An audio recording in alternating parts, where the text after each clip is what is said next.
Hi everyone, I'm Elaine Quijano. It is good to be with you. Thanks for joining us. This week begins with the final 2 days of the Trump administration before President-elect Joe Biden is sworn in at noon on Wednesday. The mood in Washington, D.C. is tense. The area around the National Mall has been fenced off due to threats against the government after this month's storming of the Capitol left 5 people dead. We will have more coming up on the latest arrests from that insurrection and potential threats to the inauguration. Meanwhile, the Capitol went on lockdown this morning for what turned out to be a security scare. A small fire in a homeless encampment nearby forced the evacuation of an inauguration rehearsal, too. President Trump is using his final hours in office for commemoration and clemency. This afternoon, he ordered the establishment of a National Garden of American Heroes. It includes statues of famous Americans from George Washington to Kobe Bryant. Meanwhile, a senior administration official confirms he plans to issue up to 100 pardons and commutations Tuesday. This week, the House could send its article of impeachment against Mr. Trump to the Senate. Vice President-elect Kamala Harris has officially resigned from her Senate seat. She will preside over the trial in that chamber. Here's what she told reporters this afternoon about preparing to take office. We're going into Wednesday knowing that we're ready to do the work, and we've got a lot of work to do. It's not going to be easy. As we have discussed, Joe has outlined our plan for vaccinations, our plan for recovery, and in particular relief. I am very much looking forward to be sworn in as the next Vice President of the United States, and I will walk there to that moment proudly with my head up and my shoulder back. Her replacement is California's Democratic Secretary of State, Alex Padilla. He was formally appointed this afternoon to become the state's first ever Latino senator. For more, let's bring in Caitlin Huey-Burns and Eugene Scott. Caitlin is CBSN's political reporter, and Eugene is a political reporter for the Washington Post and host of the podcast The Next 4 Years. Welcome to you both. Eugene, let me start with you. President-elect Biden is going with the theme of America United for his inauguration, and that theme stands in stark contrast, of course, to what we saw at the Capitol 2 weeks ago and what D.C. is potentially preparing for right now. What stands in the way of the country coming together in the way that the president-elect is pushing? Well, what stands in the way in terms of how he will be able to accomplish his goals from his first 100 days will be Republican lawmakers who remain loyal to President Trump. As we saw during the impeachment trial, the most recent one of the president, and the vote prior to that about whether or not to accept the election results, there are quite a few Republican lawmakers that remain loyal to President Trump, even as he heads out of office, and have suggested that they could make it difficult for Joe Biden to carry out what it is that he promised those he was successful with convincing to vote for him, that he would do in these first 100 days. And so Biden, who also campaigned on promises to be bipartisan and to draw the country together in ways that we haven't seen during the Trump administration, is going to have his work cut out for him, given just how many Republican lawmakers remain on the Trump train. Meantime, Caitlin, this afternoon we learned that the Census Bureau Director Steve Dillingham is resigning after a whistleblower report. What do we know about the accusations against him, and what can you tell us about the Trump administration's battles over the census? That's right. This is not like some of the other resignations that we've seen in the wake of the January 6th riots, or because these terms are coming to an end. This position held by Dillingham was supposed to expire at the end of this year. And what happened was he's come under fire for essentially politicizing the Census Bureau.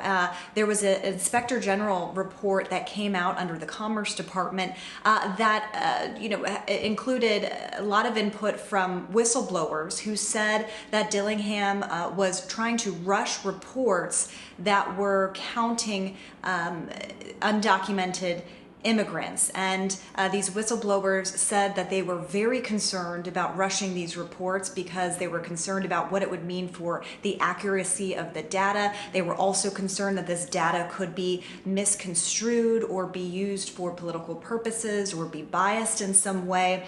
And this comes as the Trump administration had tasked the Census Bureau with counting all citizens, but counting undocumented immigrants. And remember, the Trump administration had tried to get a question on the census about undocumented immigrants, and that was denied by the courts. The reason they wanted to do that is because the census, of course, is critically important to attributing federal funds, but also determining how many congressional seats your state has.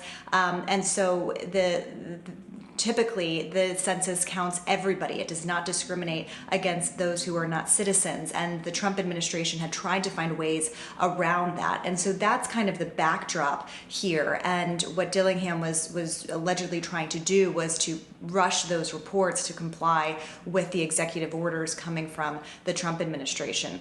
So this is not a resignation in spite of the president or because the term was coming to an end. This is an early resignation for essentially being accused of politicizing the Census Bureau. We'll continue to watch that story.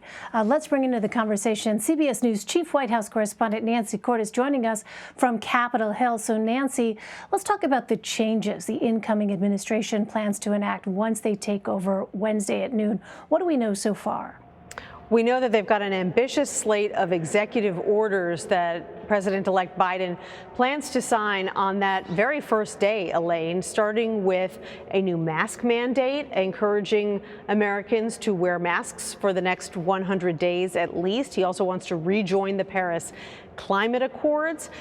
He's got a whole host of things he wants to undo that were done by the Trump administration, doing away with the travel ban that Democrats often call the Muslim ban.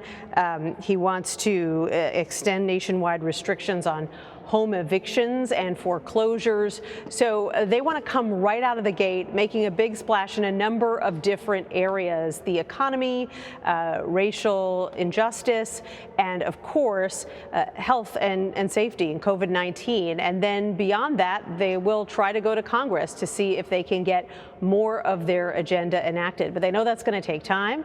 They know that that's going to be very difficult. They will have control of the Senate by the narrowest of margins possible. And so they're looking first and foremost at things that President-elect Biden can do with the stroke of a pen without Congress. And Nancy, we're also hearing about a potential raft of pardons as President Trump leaves office. What can you tell us about that? Well, there have been reports that he's considering dozens of pardons and acts of clemency for individuals who, in some cases, according to a report by the New York Times, have been paying some of his close allies and associates in order to get their clemency request in front of the president. You know, we were all on guard this weekend, watching on Friday night, on Saturday night, thinking that there might be a big raft of pardons announced sort of late at night on a weekend. It didn't happen. And so at this point, it now looks like anyone who he is going to pardon, it'll take place on his very last full day in office on Tuesday. One question that a lot of people here on Capitol Hill have is whether he would try to pardon anyone who was involved in the Capitol Hill insurrection a week and a half ago. Many Republicans think that that would be a particularly bad idea on the part of this president. Yes, many of the people who have now been arrested and are facing federal charges are his supporters. On the other hand, it would certainly signal that he had common cause with those individuals, or that he supported what they did in some ways, and that is not a good look for someone who is facing impeachment charges, about to go on trial in the Senate for inciting that insurrection. So Republican lawmakers have been sending signals that they do not think that would be a good idea. And Nancy, on impeachment, it appears the Senate impeachment trial for President Trump won't begin until he's out of office. Majority Leader Mitch McConnell is telling senators that their choice on whether to vote to convict will be a vote of conscience. So, Nancy, does that mean he could be voting against the outgoing president? And are we expecting enough Republican support for conviction to reach that 2/3 vote threshold? It's possible, but keep in mind that senators tend to talk a little bit differently about impeachment than they do about whether they're going to vote for against a particular piece of legislation. When it comes to an impeachment trial, they are on the jury, so they may know quite well how they plan to vote at the end of the day, but they might be more reluctant to say it out loud because they're supposed to be impartial jurors, and different senators approach that task in different ways. I can tell you the first time around, even though it was pretty clear from the very beginning that Leader McConnell was not going to vote to convict the president, he didn't say that officially until the very end, until he had heard the arguments from both sides. And so it's not surprising that he is doing the same here and saying that he's going to keep an open mind and that it's a vote of conscience. But I think if you take a look at what a lot of Republican senators are saying, even now, even before the trial gets started, it's clear that this is going to be an uphill climb for the prosecution, and by the prosecution I mean the House managers, because you've had any number of Republican senators say either that they don't even think it's constitutional to try this president in a Senate trial after he's already left office. That's a matter of debate. Others saying that they don't think that there's any point to doing it because it will only divide the country. And then those who say, of course, the president didn't mean for anyone to become violent on his behalf, and it's unfair to accuse him of that. So we haven't seen a groundswell of Republican support for conviction here. It doesn't mean it couldn't happen, but it doesn't look that way right now. Interesting. Well, Caitlin, we are learning that President Trump's top lawyer, as of late, former New York City Mayor Rudy Giuliani, will not be representing him for the Senate trial. Why is that?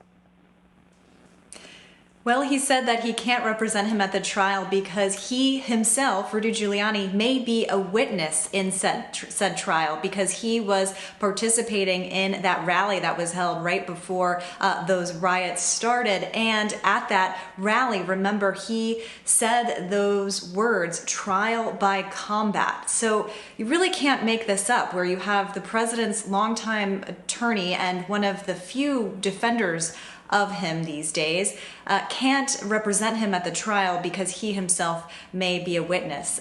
This leaves an open question as to who will be able to represent the president at this Senate trial. Few have come to his defense, and we haven't heard anybody stepping up yet.